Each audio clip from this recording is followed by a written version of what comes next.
Piapio. Piapio. Piapio. Goya anji.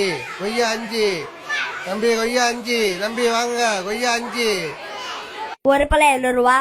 ஒரு பழம் 5 ரூபாய். 2 பழம். ஏடா ஒரு பழம் 5 ரூபாய் 2 பழம் 10 ரூபாய் தெரியும்.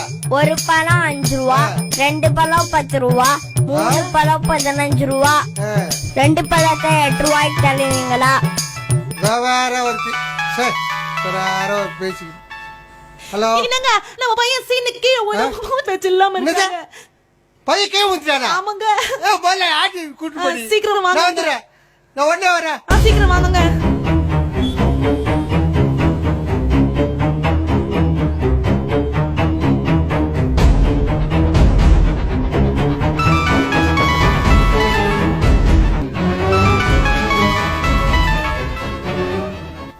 நல்லா இருக்கறாங்க. எங்க இருந்து ஊந்தா? கட்டல்ல இருந்து கீழ ஊந்துட்டாங்க. குழந்தைக்கு ஒண்ணாவலையா? இல்லங்க குழந்தைக்கு ஒண்ணாவல. நல்லா இருக்கறாங்க. ஒண்ணே இல்லல்ல? இல்லங்க. ஒண்ணே இல்லல்ல? மூச்சு வந்துருச்சு இப்ப. நல்லா இருக்கறானா? நல்லா இருக்கறாங்க. நான் வீட்டுக்கு வரேன். வேணாங்க. வியாபாரத்தை முடிச்சிட்டு சாயங்காலமா வாங்க. என்ன எப்படி பார்க்க முடியும்? வியாபாரத்தை எப்படி கவனிக்க முடியும்? சைக்கிளே இருக்கா என்னன்னு தெரியல. இனிமே போய் பார்த்தாதான் தெரியும். சரி போய் பாருங்க. போ என்ன ஆச்சா போய் பாக்குற கடிச்சா. சாயங்காலம் சீக்கிரம் வீட்டுக்கு வந்துருங்க.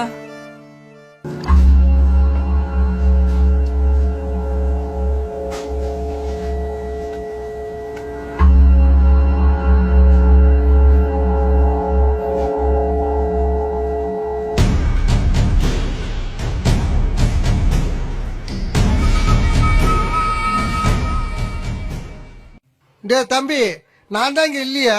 அப்படியே பழத்தை எடுத்து சாப்பிட வேண்டியதானே? ஏன்னா எல்லாத்துக்கும் காசு போட்டு எடுத்து சாப்பிட்டுக்கிறீங்க. நீங்க இல்லன்னா நான் அல்லா பாத்துட்டு இருக்கான். அல்லாவா? அவன் எங்க இருக்கா? அல்லா எல்லா இடத்துலயும் பாத்துட்டு இருக்கான். திருடி சாப்பிட கூடாதுன்னு எங்க நபி சொல்லிருக்காங்க. உங்க நபியா என்ன சொல்லிருக்காரு? உழைச்சுதான் சாப்பிடணும். அடுத்தவங்க பொருளை அனுமதி இல்லாம எடுக்க கூடாது. அப்படி எடுத்தா அது ஹராம். உங்க நபியா எப்ப சொன்னாரு? யாருகிட்ட சொன்னாரு? உங்ககிட்ட சொன்னாரா? ஐயா உங்களுக்கு எதுவுமே தெரியாதா? எல்லாம் அங்க ஹஜ்ரத்தா சொன்னாங்க. ஹஜ்ரத்தா? ஆமா அவங்க அங்கதான் இருக்காங்க. எனக்கு உங்க நபியை பத்தி சொல்லுவாரு. சொல்லுவாங்களே வாங்க அங்க ஹஜ்ரத்து கிட்ட போலாம். வாடாப்பா கொய்யா வைக்கவானோ? கொய்யா அப்புறமா வைக்கலாம். உங்களை பார்த்தா ஹஜ்ரத் சந்தோஷப்படுவாங்க. என்னடா இவ்வளவு தூரம் கூட்டம்? ஆமா வாங்க. அஸ்ஸலாமு அலைக்கும். வலைக்கும் அஸ்ஸலாம் வரஹ்மத்துல்லாஹி வபரகாத்து. என்னப்பா தாரிக், கொய்யாப்பழ வண்டியை கொண்டு வந்திருக்க? அசரத் இந்த கொய்யாப்பழ அங்கிளுக்கு ரசுல்லா பத்தி தெரியணுமா, அதான் கையோடு கூட்டிட்டு வந்தேன். சரி அசரத், அஸ்ஸலாமு அலைக்கும், நான் வரேன். வாங்க ஐயா.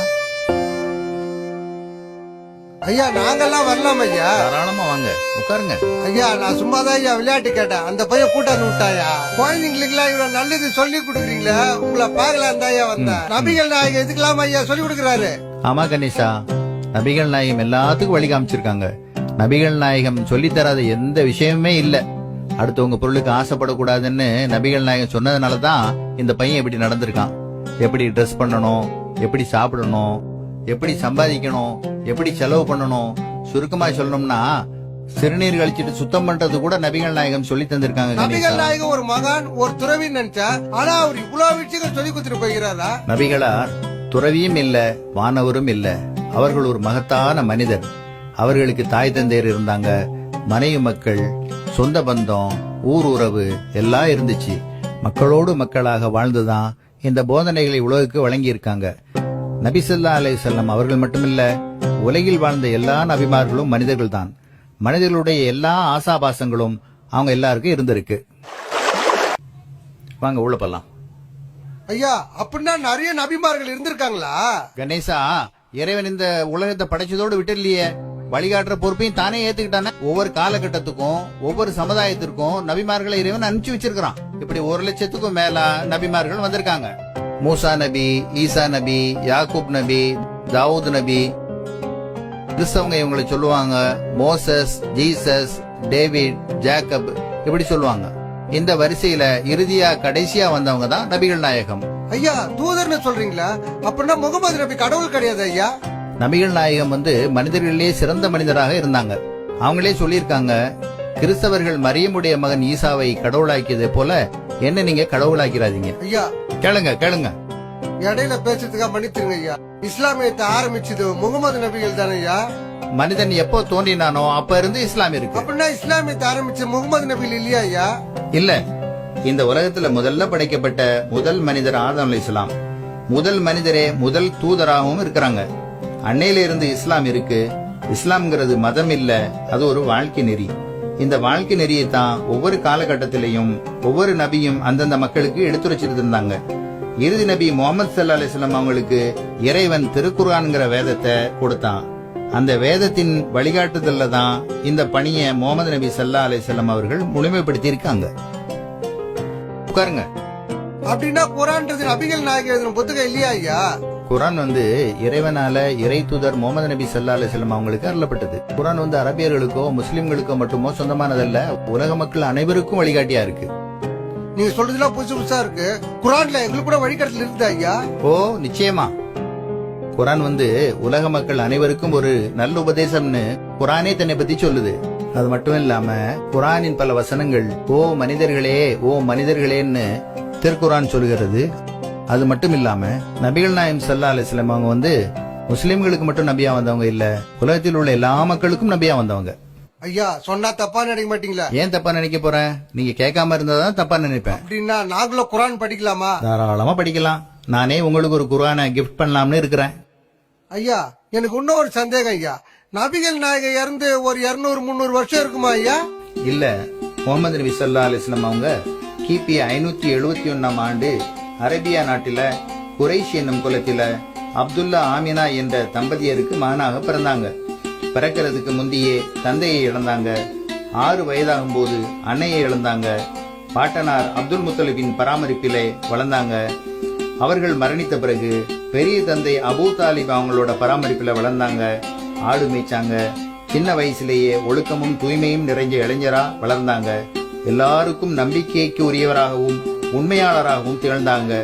25ஆம் வயதில் தன்னை விட 15 வயது மூத்த 40 வயதான 4 குழந்தைக்கு தாயாக இருந்த கதிஜா என்னும் விதவையை மணமுடித்தாங்க. 40 வயது வரை அவங்க நபி இல்ல. தனது 40ஆம் வயதில் ஹிரா மலை குகையில் தனித்திருந்த போது மாணவர் தலைவர் வஹி எனும் வேத செய்தியை எடுத்து வந்தாங்க. அன்னையிலிருந்து பிரச்சாரத்தை தொடங்கினாங்க. ஒரே இறைவனை மட்டும்தான் வணங்கணும்னு சொன்னாங்க. நான் தான் இறை தூதர் என்று அறிவிச்சாங்க. மது, சூது, பெண் சிசு கொலை, இனவெறி, குலவெறி, அடிமை முறை எல்லாத்தையும் எதிர்த்து அந்த மக்களை தூய்மைப்படுத்தினாங்க. 13 வருஷம் மக்காவில் பிரச்சாரம் செஞ்சாங்க. அங்குள்ள மக்கள் தொல்லை தரவே மதீனாவிற்கு புலம்பெயர்ந்தாங்க. 10 ஆண்டுகள் இஸ்லாமிய ஆட்சியை நிறுவி அவங்களுடைய தூதுத்துவ பணியை திறம்பட செஞ்சாங்க. 63ஆம் வயதில் மரணமடைஞ்சாங்க. அவங்க வாழ்ந்து மறைந்து 1400 ஆண்டுக்கும் மேலாகிவிட்டது. உலகம் இருக்கிற வரை அவங்க வாழ்வு பின்பற்றப்படும். ஐயா நீங்க சொல்றது ரொம்ப சந்தோஷமாவும் இருக்கு, ரொம்ப ஆச்சரியமாவும் இருக்கு. நபிகள் நாயகத்தோட வேலை இது மட்டும் தானே ஐயா? குர்ஆனே சொல்லுது, கேளுங்க. இவர் முஹம்மது நன்மை செய்யுமாறு மக்களை ஏவுகிறார், தீமைகளிலிருந்து அவர்களை தடுக்கிறார், அவர்களுக்கு தூய்மையானவற்றை அனுமதிக்கிறார், தூய்மை இல்லாதவற்றை தடை செய்கின்றார், அவர்களின் மீதுள்ள சுமையை இறக்குகின்றார், அவர்களை பிணைத்திருந்த விலங்குகளையும் உடைத்தெறுகிறார். எனவே எவர்கள் இந்த நபியின் மீது நம்பிக்கை கொண்டு இவரை கண்ணியப்படுத்தி உதவியும் புரிகின்றார்களோ, மேலும் இவருடன் இறக்கி அருளப்பட்ட ஒளியை பின்பற்றுகிறார்களோ அவர்களே வெற்றியாளர். திருக்குர்ஆன் 7:157 வசனம் இப்படி சொல்லுகிறது. கடைசியா ஒரு சந்தேகம். அரபு நாட்டுக்கு சரி, நம்ம நாட்டுக்கு இதெல்லாம் ஒத்து வருமா ஐயா? ஏன் ஒத்து வராது கணேசா? நபிகளா ஸல்லல்லாஹு அலைஹி வஸல்லம் அரபு நாட்டுல பிறந்ததுனால குர்ஆன் அரபில இருக்கு. தமிழ்நாட்டுல பிறந்திருந்தா தமிழ்ல தானே இருந்திருக்கும். அரபு நாட்டுக்கு மட்டும் அவங்க தூதரா அனுப்பப்படல. நான் முதல்ல சொன்னேனே, உலக மனிதங்க எல்லாருக்கும் அல்லாஹ் அனுப்பப்பட்டவர்னு. அன்னைக்கும் பெண் சிசுவை கொண்டாங்க, இன்னைக்கும் கொல்றாங்க. மது, சூது அன்னைக்கும் இருந்துச்சு, இன்னைக்கும் இருக்குது. இறைவனை நிராகரிக்கிற மக்கள் அன்னைக்கும் இருந்தாங்க, இன்னைக்கும் இருக்காங்க. அதனால அன்னைக்கு சொன்ன போதனைகள் இன்னைக்கு மட்டுமல்ல, உலகம் இருக்கிற வரை எல்லா மனுஷங்களுக்கும் பொருந்தும் கணேசா. அதனாலதான் இன்னைக்கும் உலகம் முழுவதும் 160 கோடி மக்கள் அவங்களை பின்பற்றாங்க. நிறைய வரைக்கும் குத்துட்டீங்க ஐயா, ரொம்ப நன்றி ஐயா. அள்ளக்குறையாத சரித்திர சமுத்திரத்திலிருந்து பெருமானார் என்ற பெருங்கடலின் ஒரு துளிதான் இங்கே தெரித்து விழுந்திருக்கின்றது.